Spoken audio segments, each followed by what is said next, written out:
নাম হাদিস বর্ণনা করছেন, নাম তার আয়েশা। বাপের নাম কি? আবু বকর। মায়ের নামটা হলো উম্মে হানি। হাদিসের পরিভাষাতে আয়েশাকে বলা হয় মুহাদ্দিসা।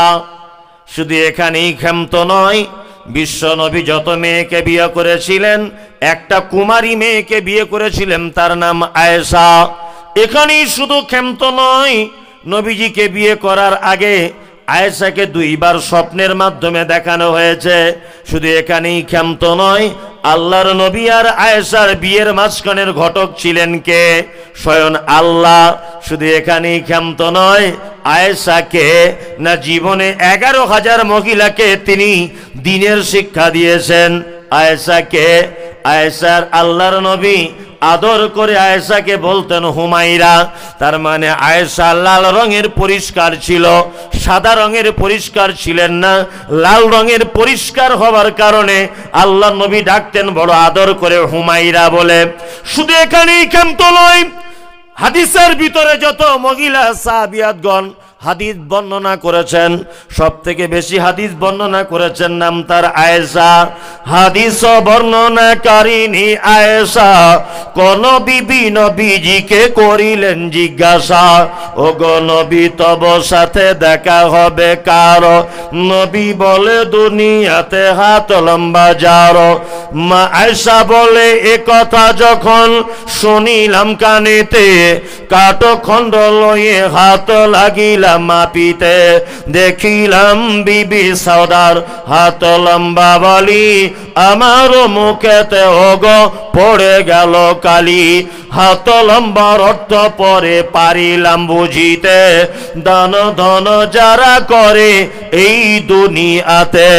তারপরে জয়নাব এসে নবীজিকে কয়, কেন জয়নাব আল্লাহ রাস্তায় বেশি করে ক্ষয়? এ গ্রামের মানুষ শোনন হাদিসটি বুখারীর, জয়নাবে আনন্দ আর আয়েশার মুখ ভারী। আম্মাজান আয়েশা আল্লাহর নবীকে প্রশ্ন করে বলছেন, আল্লাহর নবী কিয়ামতের দিনে আপনার সঙ্গে প্রথমে দেখা হবে কার? আল্লাহ নবী বলছেন যার হাত লম্বা তার। আয়েশা অল্প বয়সের মেয়ে, ব্যাপার বুঝতে পারলেন না, একটা কাঠের লাঠি নিয়ে অন্যান্য বিবিদের হাতগুলো মাপছেন। মাপতে মাপতে দেখা গেল বিবি সাওদার হাতটা লম্বা। তখন আল্লাহর নবী বলছেন, আয়েশা বলছে আল্লাহ রসুল তাহলে আপনার সঙ্গে আমার আর দেখা হবে না? আয়েশা, আল্লাহ রসুল বলছেন, আয়েশা আরে ওরকম হাত লম্বা নয়, যারা দানের ব্যাপারে প্রতিযোগিতা করে হাত লম্বা করে, আমি মুহাম্মদ সাল্লাল্লাহু আলাইহি ওয়াসাল্লাম তার সাথে কিয়ামতের দিন প্রথম দেখা করব। সুবহানাল্লাহ। দানের ব্যাপারে কি করা লাগবে? হাত লম্বা করা লাগবে, তাই না? যদি বলছেন মৌলভী সাহেবরা পাড়েও বটে, ঠিক সুরসুর করে লাইন করে করে দানের ব্যাপারে চলে এলো, তাই না? আসলে কিছু অভিনয় না করলে কিছু পাওয়া যায় না। আপনাদের গ্রামটার নাম কি? তৌফি। ও তৌফি গ্রামের একটা মেয়ে, একটা ছেলে ভিক্ষা করে, এই গ্রামেই ভিক্ষা করে, মানে ভ্যাক না করলে কিছু পাওয়া যায় না। এই গ্রামে ভিক্ষা করে, তার প্রতিদিন চাল হয় 1.5 কেজি 2 কেজি। ভালো করে শুনবেন, গ্রামের ছেলেটা। এখন ওই ফারাক্কা থেকে একটা মেয়ে আসে টোটো গাড়ি করে এই গ্রামে ভিক্ষা করতে, তার প্রতিদিন চাল হয় 12 থেকে 14 কেজি। তখন এই গ্রামের ছেলেটা ভাবছে, আমি গ্রামের ছেলে, আমায় চাল হয় না, আর ও বাহির গ্রাম থেকে আসো, ওর এত চাল হয়, নিশ্চয়ই ভিক্ষা করার কোনো ক্যাপাসিটি আছে, এই ক্যাপাসিটিটা আমায় ধরতে হবে। মেয়েটা দেখি কেমন করে ভিক্ষা চায়। মেয়েটা টোটো গাড়ি করে এলো, গ্রামে আব্দুর রহমান মাস্টারের দরজায় দাঁড়িয়ে বলছে, আমি নবীর বেটি ফতেমা, বাড়ি আমার মদিনা, ভিকে নাহি দিলে তোরা জান্নাত পাবি না। আমি নবীর বেটি ফতেমা। আর মেয়েদের মন তো জানেন কেমন নরম, যে হাঁস বেশি ডিম পারে ও মরে গেলে যেমন কাঁদে, ওর বাপ মরে গেলেও তেমন কাঁদে, ওদের মন এত নরম। আব্দুর রহমান মাস্টারের বউ তখন দেখছে নবীর বেটি হলে হতেও পারে, দে 1.5 কেজি চাল মেরে দে। কি বলে বুঝলেন না? ছেলেটা তখন ভাবছে, চিটিং বাজ দেখেছি তো কঠিন চিটিং বাজ, নবীর বেটির নামে চাল তুলছে। আর একটা বাড়িতে গেল মেয়েটা, গিয়ে বলছে আমি নবীর বেটি ফাতেমা, বাড়ি আমার মদিনা, বিকে নাকি দিলে তোরা জান্নাত পাবি না। ফাতেমা স্বামীর নাম কি? আলী, হযরত আলী, তাই না? ছেলেটারা সহ্য হলো না, মেয়েটা একটা বাড়ি গিয়ে বলছে আমি নবীর বেটি ফাতেমা, বাড়ি আমার মদিনা, বিকে নাকি দিলে তোরা জান্নাত পাবি না। মেয়েটা এই কথা যখন বলে ছেলেটারা সহ্য হলো না, মেয়েটার পিছনে দাঁড়িয়ে গিয়ে বলছে আমি হলাম হযরত আলী, এতদিন তুই কোথায় ছিলি? তোর প্রেমেতে পাগল আমি, আজকে তোকে ছাড়বো না। তুই যদি ফাতেমা হবি, আমি হযরত আলী, যা চাল হবে স্বামী স্ত্রী ব্যাপার, দুজন হাফ হাফ করে খুব মারামারি লেগে গেছে, বুঝলেন? এবার চালাকি না করলে কিছু মাল পাওয়া যায় না, যায়? হ্যাঁ, ধুলিয়ানে আমি তখন, আমার তখন গাড়ি টাড়ি ছিল না, প্রথম বক্তা হচ্ছি তখন। ধুলিয়ান স্টেশনে নামি, যখনই নেমেছি দেখছি একটা বুড়া লোক, ওর পায়ে অটোমেটিক মাছি উঠছে, পো পো পো পো করে। তা আমি যতবারই যাই, দয়া হয় 10-20 টাকা করে দিই, যে বুড়ো মানুষ হয়তো অ্যাক্সিডেন্ট হয়েছে।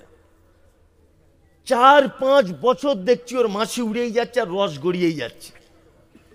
আমি একদিন আসাম থেকে ফিরছি, আসাম থেকে, তো মনে খুব দয়া হলো যে লোকটা এরকম ভাবে মরবে।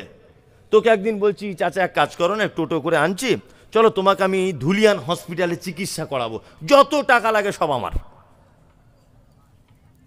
তখন লোকটা বলছে না হুজুর আমি যাবো না। বলছি কেন? তুমি যে চিকিৎসার জন্য 5 বছর ধরে ভিক্ষা চাইছো, আমি তোমায় দিচ্ছি 5 বছর ধরে যতবার আসি, তো তোমায় আমি হসপিটালে ডাক্তার দেখাবো, তুমি যাবে না কেন? বলছে না হুজুর যাবো না। না, আমার সঙ্গে আসলাম বলে একটা ছেলে ছিল, ওই বীরভূমে বাড়ি। ও যখন বারবার বলছে যাবো না, তখন আমি আসলামকে বলছি এক কাজ কর, তো ডান হাতটা ধর, আর আমি বাম হাতটা ধরেছি, ধরে টেনে তুলছি, ও উঠছে না। যাই ওঠো, বলছে উড়ি বাবু মরে গেলাম, উড়ি বাবু মরে গেলাম করছে, মানে পায়ে খুব অসুস্থ।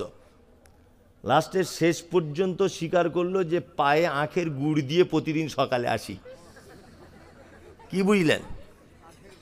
হ্যাঁ, খাজুরের না আখের গুড় দিয়ে ব্যান্ডেজ করে, আর গুড় এরকম আখের গুড় বা এর গুড় কি পড়ে, মানুষ ভাবে রস পড়ছে, পুঁচ টুচ কিছু পড়ছে, লোক অত আর কি দেখার সময় আছে নাকি? মানে বলছে যে হুজুর আমি এই কি করব, এমনি চাইলে দেয় না বলে ভিতরে গুড় মেরে সাদা ব্যান্ডেজ মারি, টাকাটা একটু বেশি হয়।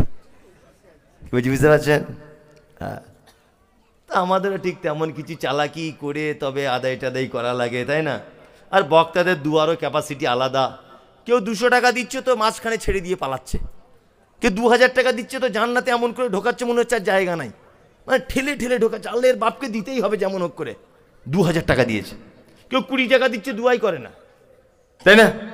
আমি আদায়ের ব্যাপারে অত বেশি চালাকি ওসব আমি জানি না, আদায় আমি বেশি করতেও পারি না। আপনার কাছে বিনীত অনুরোধ করছি এটা, যে আপনি মাদ্রাসার জন্য কিছু টাকা রাত্রি 1:30 বাজে আল্লাহর রাস্তে কিছু সাদকা করুন। আসুন, কেউ আছেন তো দেন, আসুন 10 টাকা 5 টাকা দেন, কেউ দিবেন? চাদর টাদর কেউ আছে একটু পাঠিয়ে দেন, যান। চাদর টাদর কেউ আছে, চাদর সিস্টেম করে দেন, যান, দেন দেন, আল্লাহর রাস্তে দেন, সকলেই দেন, সকলেই দেন, জি আল্লাহর রাস্তে দেন সকলেই।